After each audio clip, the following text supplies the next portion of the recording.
또 비유로 말씀하시되 맹인이 맹인을 인도할 수 있느냐? 둘이 다 구덩이에 빠지지 아니하겠느냐? 제자가 그 선생보다 높지 못하나 무릇 온전하게 된 자는 그 선생과 같으리라. 어찌하여 형제의 눈 속에 있는 티는 보고 네 눈 속에 있는 들보는 깨닫지 못하느냐? 너는 네 눈 속에 있는 들보를 보지 못하면서 어찌하여 형제에게 말하기를 형제여 나로 네 눈 속에 있는 티를 빼게 하라 할 수 있느냐? 외식하는 자여 먼저 네 눈 속에서 들보를 빼라. 그 후에야 네가 밝히 보고 형제의 눈 속에 있는 티를 빼리라.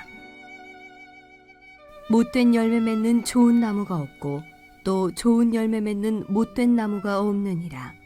나무는 각각 그 열매로 아나니 가시나무에서 무화과를 또는 찔레에서 포도를 따지 못하느니라.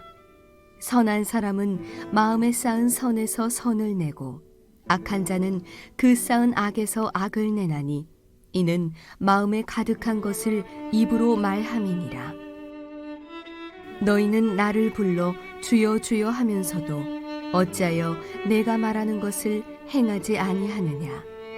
내게 나와 내 말을 듣고 행하는 자마다 누구와 같은 것을 너희에게 보이리라. 집을 짓되 깊이 파고 주초를 반석 위에 놓은 사람과 같으니 큰 물이 나서 탕류가 그 집에 부딪히되 잘 지었기 때문에 능히 요동하지 못하게 하였거니와 듣고 행하지 아니하는 자는 주초 없이 흙 위에 집 지은 사람과 같으니 탕류가 부딪힘에 집이 곧 무너져 파괴됨이 심하니라 하시니라. 사랑과 은혜가 풍성하신 하나님 참 감사합니다. 오늘도 주의 말씀 앞에 주님의 음성 앞에 우리가 섭니다. 주님 부족한 종이 또 이 자리에서 말씀을 증거할 때에 저만 이 자리에 홀로 서는 것이 아니라 주님께서 바로 이곳에 함께 서 계셔서 주님께서 말씀하시는 이 시간 되게 하여 주시옵소서. 그 말씀을 우리 삶의 생명으로 삼고 또 말씀을 순종하기로 다짐하는 이 예배가 되게 하여 주옵소서. 감사하며 우리 주 예수님의 이름으로 기도했습니다. 아멘. 자, 누가복음 20번째 시간입니다. 이 시간에는 내가 바뀌면 세상이 바뀐다. 내가 바뀌면 세상이 바뀐다 라는 제목으로 하나님 말씀 함께 나누겠습니다. 자, 오늘 예수님은 세 가지의 비유로 저와 여러분에게 말씀하고 계십니다. 39절에 보시면 또 비유로 말씀하시되. 자, 첫 번째 비유는 맹인이 맹인을 인도하다가 둘 다 구덩이에 빠지는 비유입니다. 또 두 번째 비유, 열매를 보면 그 나무를 안다는 비유입니다. 또 세 번째 비유는 두 건축자의 비유죠. 이 세 가지 비유 전체를 관통하고 있는 핵심 메시지가 하나 있습니다. 내가 변하면 세상이 바뀐다. 그러나 남을 변화시키려고 하면 아무것도 바뀌지 않는다는 것입니다. 세상에서 가장 어려운 일이 있습니다. 나 자신을 아는 것입니다. 그런가 하면 또 세상에서 가장 쉬운 일이 있습니다. 남에게 충고하는 것입니다. 이건 제가 한 말이 아니고요. 탈레스라고 하는 그리스의 유명한 철학자가 했던 명언입니다. 자, 이 탈레스의 명언을 그대로 인용한 사람이 바로 소크라테스예요. 너 자신을 알라. 무슨 뜻입니까? 너 자신이 무지한 맹인이라는 것을 알라는 것입니다. 자, 이 첫 번째 비유에서 주님은 저와 여러분에게 중요한 질문을 던지고 계십니다. 자, 예수님의 질문을 잘 들어보세요. 맹인이 맹인을 인도할 수 있느냐? 어때요? 뻔한 질문이죠? 예수님의 의도는요. 자, 정답을 한번 맞춰봐라. 이게 아닙니다. 답은 다 정해져 있거든요. 너 자신이 무지한 맹인이라는 것을 알라는 것이 예수님의 의도라는 것입니다. 저는 20대 초반에 신학교에 들어가서 그때부터 목회 사역을 쭉 해오고 있습니다. 처음에는 중고등부 학생들하고 또 EM 청년들을 대상으로 해서 사역을 시작했었는데요. 그 옛날에 제가 했던 그 설교 원고들이 제 컴퓨터 속에 다 저장이 돼 있어요. 어제 그 컴퓨터 파일들을 정리하다가 제가 20대 초반에 했던 그 설교 원고들을 쭉 보는데 야, 설교가 기가 막힙니다. 와우! 맹인이 맹인을 인도하고 있더라고요. 다윗이 골리앗이랑 싸울 때 돌멩이가 하나밖에 없었다고 하지를 않나. 무드셀라가 평생 죄짓고 살다가 노아 홍수 때 멸망했다고 하지를 않나. 자, 이게 다른 목사님 얘기가 아니에요. 제 얘기예요.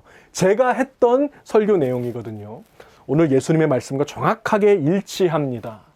내가 맹인인데 누구를 어디로 인도합니까? 지금에 와서야 할 수 있는 고백이지만 제가 많은 젊은이들을 잘못된 곳으로 인도했습니다. 그래서 주님께 너무 죄송해요. 너무 죄송해요. 맹인이 맹인을 인도하면 둘 다 구덩이에 빠집니다. 여기에서 말하는 구덩이는 단순하게 불행해진다는 뜻도 있겠지만 그보다 더 심각한 문제를 지칭하는 것입니다. 스올의 구덩이, 죽음의 구덩이, 결국 지옥에 떨어진다는 것입니다. 누가? 가르치는 사람과 배우는 사람 둘 다 그렇게 된다는 것이죠. 자, 이 비유의 말씀 속에는 두 명의 맹인이 등장하고 있습니다. 가르치는 사람도 맹인이요, 배우는 사람도 맹인, 둘 다 맹인이죠. 이 두 사람은 왜 맹인이 되었을까요? 자, 오늘 본문에 보니까 눈에 뭐가 들어갔어요. 그래서 앞이 안 보이는 것입니다. 이걸 빼야지 보일 거 아닙니까? 자, 오늘 여러분 눈 속에 눈꼽만한 요만한 나무 조각이 하나 들어갔다고 생각해 보세요. 요만한 거 하나 들어가도요, 눈 못 뜹니다. 아파서 못 뜹니다. 제가 도와드리겠습니다. 제가 빼드리겠습니다. 왜냐하면 저는 좋은 목사니까요. 자, 그런데 문제는 뭐예요? 제가 앞이 안 보여요. 집사님, 제가 도와드릴게요. 제가 빼드릴게요. 그런데 집사님 어디 계세요? 자, 이런 거 아니겠습니까? 제 앞가림도 제대로 못하면서 누구를 제가 도와줄 수가 있겠냐고요. 자, 여러분의 눈 속에는 요만한 거 나무 조각 하나 들어가 있겠지만 제 눈 속에는 뭐가 들어가 있냐면 오늘 본문에 보니까 전봇대만한 통나무 기둥이 들어가 있다는 것입니다. 자, 요건 비유죠. 실제로 통나무가 우리 눈에 들어갈 수는 없겠지만 그만큼 심각한 문제를 제가 가지고 있고 우리 모두가 다 가지고 있다는 것을 가르쳐 주신다는 것입니다. 주 안에서 사랑하는 우리 성도 여러분, 오늘 주님은 저와 여러분에게 묻고 계십니다. 맹인이 맹인을 인도할 수 있느냐? 먼저 너의 눈 속에 있는 것을 빼라. 남에게 충고하기 전에, 남을 고치려고 하기 전에, 지적하기 전에, 설교하기 전에 여러분 먼저 고침을 받으십시오. 제가 먼저 고침을 받기를 원합니다. 문제가 생겼을 때 외부에서 그 문제의 원인을 찾으려는 시도를 중지하십시오. 누구 때문에 이렇게 됐고 누가 문제라고 말하는 그 입술을 닫으십시오. 문제의 원인은 나에게 있습니다. 내가 변하면 모든 것이 변합니다. 내가 변하면 세상이 변합니다. 여러분, 우리 교회가 어떤 교회가 되었으면 좋겠습니까? 자, 여러분 뭐라고 대답할 수 있을까요? 자, 어떤 분은 사랑이 넘치는 교회가 되었으면 좋겠어요. 또 어떤 분은 어려운 이웃들을 많이 도와주는 교회가 되었으면 좋겠어요. 선교사를 많이 파송해서 복음을 증거하는 교회가 되었으면 좋겠어요. 할렐루야. 저도 그런 교회가 되었으면 좋겠습니다. 자, 그런 교회가 되는 방법을 가르쳐 드릴게요. 사랑이 넘치는 교회가 되려면 여러분이 먼저 사랑하십시오. 어려운 이웃을 많이 도와주는 교회가 되려면 오늘부터 여러분의 물질을 나누십시오. 선교사를 많이 파송해서 복음을 전하는 교회가 되기 원하십니까? 여러분이 선교사가 되든지 아니면 지금 여러분의 삶의 현장에서 복음을 나누는 일을 시작하십시오. 여러분이 변하면 가정이 변하고 일터가 변하고 교회가 변하고 세상이 변화될 것입니다. 여러분이 변하면 모든 것이 변합니다. 먼저 변화되기로 다짐하는 제가 되고 우리 여러분들이 다 되시기를 우리 주님의 이름으로 축복을 드립니다. 자, 그럼 이제 두 번째 비유를 또 살펴보겠습니다. 나무와 열매의 비유입니다. 자, 43절과 44절을 한 번 더 읽어보겠습니다. 못된 열매 맺는 좋은 나무가 없고 또 좋은 열매 맺는 못된 나무가 없느니라. 나무는 각각 그 열매로 아나니 가시나무에서 무화과를 또는 찔레에서 포도를 따지 못하느니라. 자, 여기 나오는 나무와 열매는 비유죠. 그러니까 어떤 진리를 설명하기 위한 장치라는 것입니다. 자, 주님이 말씀하시는 진리는 그 다음 구절 45절에 나옵니다. 선한 사람은 마음에 쌓은 선에서 선을 내고 악한 자는 그 쌓은 악에서 악을 내나니 이는 마음에 가득한 것을 입으로 말함이니라. 아멘. 자, 여기 나무가 하나 있습니다. 보니까 포도 열매가 맺혔네요. 자, 그러면 이 나무는 무슨 나무? 포도나무. 자, 여러분 이게 너무나도 당연한 것 같지만 인생의 진리가 여기 담겨져 있습니다. 열매를 보면 그 나무의 정체를 알 수 있듯이 어떤 사람이 하는 말과 그의 행동을 보면 그 사람 속에 있는 마음과 생각과 계획을 알 수 있다는 것입니다. 마음에 가득한 것이 밖으로 나옵니다. 내가 늘 생각하고 묵상하는 것이 내 입에서 나옵니다. 자, 평소에 말씀을 늘 묵상하는 사람은요, 말씀이 나옵니다. 평소에 주님과 교제하는 사람은 툭 건드리면 예수님 얘기가 나오는 것입니다. 자, 그런데 평소에 남을 험담하는 사람이 있어요. 어떨까요? 뭐 입만 열면 다른 사람 흉을 보는 것입니다. 제가 한때 그 대학생 시절에 비디오 게임에 잠깐 빠진 적이 있었습니다. 제가 게임을 좀 잘합니다. 보통 친구들하고 하면 2대1로 해도 제가 이기고 프로게이머하고 1대1로 해서 이긴 적도 있을 정도로 게임을 참 잘했어요. 그래서 어떤 친구는 저에게 프로게이머가 되면 좋겠다고 한 적이 있었습니다. 자, 어떻게 하면 더 잘할 수 있을까? 어떻게 하면 더 확실하게 이길 수 있을까? 한때는 제가 그게 저의 가장 큰 관심사였거든요. 밤에 하루 일과를 딱 끝내고 침대에 딱 누우면요, 이 천장에, 벽 쪽에 비디오 게임의 화면이 쫙 펼쳐집니다. 그러니까 제가 상상 속에서도 게임을 하고 상상 속에서 막 전략을 세우고 이렇게 하면 되겠구나, 이걸 늘 생각하더라는 것이죠. 자, 운전을 하는 중에도 머릿속으로 게임 생각을 하는데요. 어느 날 경찰한테 딱 잡혔습니다. 제 모든 생각과 마음이 게임으로 충만하다 보니까 과속을 하는 줄도 모르고 잡힌 것이죠. 스피드 티켓을 끊고, 자, 그 다음 날 경찰한테 또 잡힌 거예요. 이틀 연속으로. 자, 이틀 연속 스피드 티켓을 딱 끊고 나서야 저는 그 게임을 버렸습니다. 주 안에서 사랑하는 우리 성도 여러분, 여러분 마음에 가득한 것이 밖으로 흘러나오게 되어 있습니다. 여러분의 말과 여러분의 행동이 여러분 속에 있는 마음과 생각과 계획을 증명하는 것입니다. 자, 보이는 내가 보이지 않는 나를 증명합니다. 보이지 않는 나라는 것은 없습니다. 그건 나 스스로 만들어낸 어떤 허상에 불과한 것이죠. 자, 진짜 나의 모습은 뭐예요? 보이는 나. 게임 생각하다가 경찰에게 이틀 연속 붙잡힌 나, 그 자체가 바로 진짜 나의 모습이라는 것입니다. 좋은 열매를 맺으려면 여러분의 내면을 좋은 것으로 채우십시오. 말씀으로 채우십시오. 기도로 채우십시오. 꿈으로 채우십시오. 비전으로 채우십시오. 사랑으로 채우십시오. 여러분 마음에 가득한 것이 밖으로 흘러나오게 될 것이며 바로 그것이 여러분의 본 모습이라는 것입니다. 자, 이제 마지막 세 번째 비유를 살펴보겠습니다. 두 건축자의 비유입니다. 자, 두 사람이 있습니다. 각각 집을 지었습니다. 한 사람은 땅을 깊이 파고 기초를 잘 닦은 다음에 반석 위에다가 집을 지었습니다. 자, 홍수가 나도 끄떡 없습니다. 자, 그런데 다른 사람은 기초가 좀 부실한 상태에서 모래 위에다가 집을 지은 것이죠. 홍수 나면 어떻게 될까요? 다 무너져 내립니다. 자, 여러분들이 이미 잘 알고 있는 비유죠. 결론부터 말씀드리자면 주님의 말씀을 듣고 행하는 자는 이 반석 위에 집을 지은 자와 같다. 그러므로 말씀을 듣기만 하지 말고 행하는 자가 되라는 것입니다. 이 메시지 자체는 명확합니다. 자, 그런데 오늘 우리가 살펴본 이 세 가지 비유 전체를 관통하고 있는 핵심 메시지가 있다고 말씀드렸죠. 무엇입니까? 내가 변하면 세상이 바뀐다. 내가 변하면 모든 것이 바뀐다. 그러나 남을 변화시키려고 하면 아무것도 바뀌지 않는다는 것입니다. 저는 이런 관점에서 이 세 번째 비유의 의미를 좀 더 깊이 생각해 보려고 합니다. 자, 남에게 행하라고 하기 전에 내가 먼저 행하는 자가 되라는 것입니다.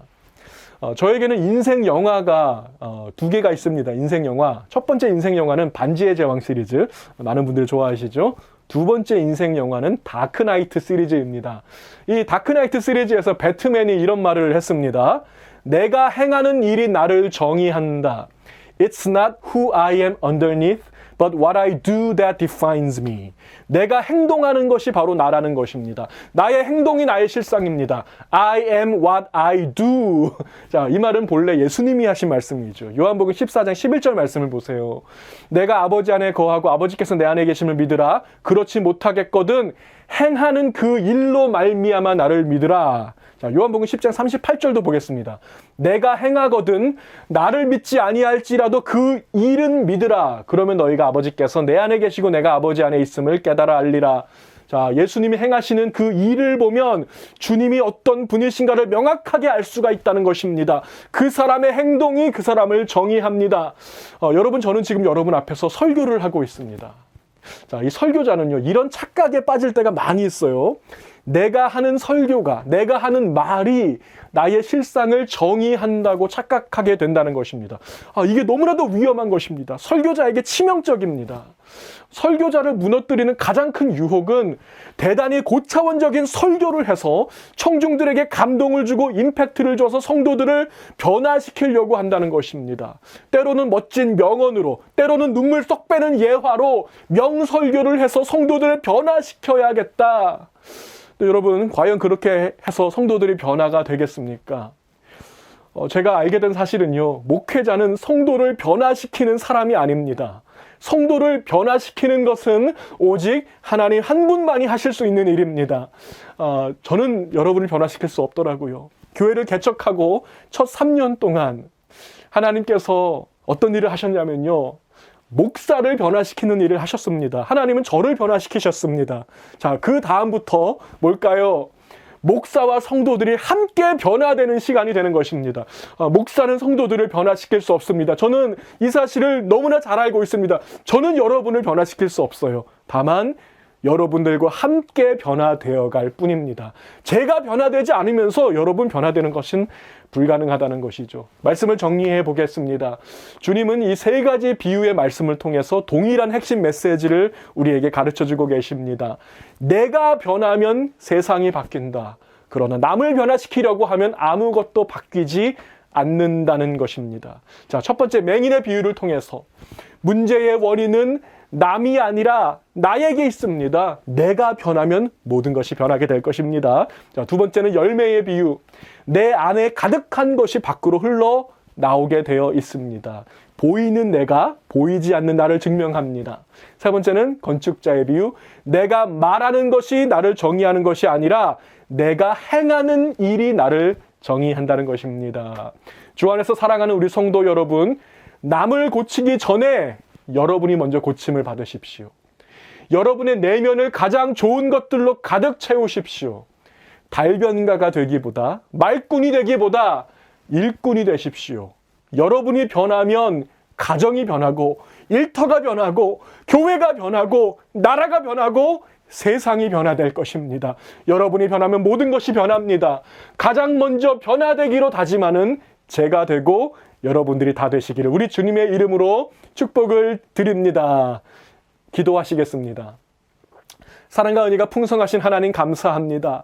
하나님, 남을 변화시키려고 하기보다 먼저 변화되기로 다짐하는 제가 되기 원합니다. 아버지, 그렇게 우리 하나님의 그 사랑과 은혜 가운데서 먼저 변화되고 먼저 고침받고 먼저 눈을 뜨는 저희가 될 수 있도록 인도하여 주시옵소서.